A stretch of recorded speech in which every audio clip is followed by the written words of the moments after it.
Ito daw yung Birina mga tol. Birina na location. Yan, dito tatandaan natin.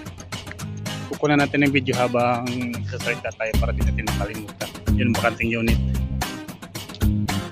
Ito yung bakanting unit. Di natin mapasok kasi ano, nasa wala pang susi, nasa silang side tripping.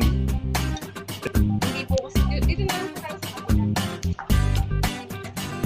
Ito daw mga tol is Olivia. Oh, ito. May tao yun. Papasokin natin yung loob mga tol. Yung binibinta natin pasan lang. Ayan. Ito yung ano tawag, living room nila. Ito po yun, malaki. Tapos ito po yung CR. Di pa tapos masyado. Hindi pa siya fully furnished. Hanggang dito lang po ang sa inyo talaga. Ito po yung sa likod natin. Tapos pwede daw dito kumuha or extension. At sa harap pwede rin mag-extension sa harap. Tapos po yung isa yung hindi natin napasok. Yun po yung Bali mga tol, akyatin natin. Akyatin natin yung taas. yung phone nito, ito binigay ko lang ang shoot. Wala ko yun. Wala ko. Mamaya na lang ako bibigay. Ito po yung ano niya, taas.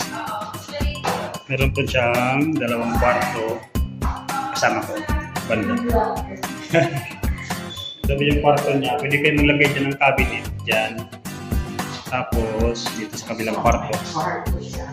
Kabilang kwarto ito, malawak naman siya. Tubig doon sa taas. Yung mga tol, sa mga interesado, kaya na. Ang kagandahan dito mga tol, kahit mo siya, isa gina. Hindi katulad ng iba na wala pang isa. Pag bibili kayo dito mga tol, lilipat na lang kayo, wala na kayong gagawin. Lagay na ng ilaw. At ito lang, hindi pa siya na-tiles yung hagdanan. Sa inyo na kung gusto nyo i-tiles.